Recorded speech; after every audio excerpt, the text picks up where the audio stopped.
ચાલો અહીંયા એક દાખલો છે કે ઘડિયાળમાં 12 ને 20 વાગ્યા છે, એટલે 12 કલાક ને 20 મિનિટ થઈ છે. તો હવે ઘડિયાળને આપણે ક્યાં જોવાનું છે? તો કે અરીસામાં.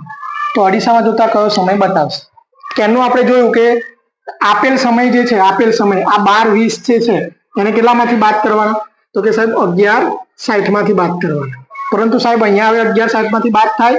તો કે સાહેબ ના થાય. કેમ ના થાય? કેમ કે અહીંયા સમય કેટલો છે? 12:20. તો જ્યારે 12:20 એટલે કે સમય જે છે એ 11:60 કરતા કેવો આપેલો છે? અહીંયા 11 કરતા કેવો આપેલો છે? મોટો. 11 કરતા કેવો આપેલો છે? મોટો. તો હવે આ 12:20 ને છે એ શામાંથી બાદ કરવાના? તો કે 23:60 માંથી બાદ કરવાના. શામાંથી બાદ કરવાના? 23:60 માંથી. 0 માંથી 0 જાય તો 0, 6 માંથી 2 જાય તો 4, અને 3 માંથી 2 જાય તો 1, અને 2 માંથી 1 જાય તો 1.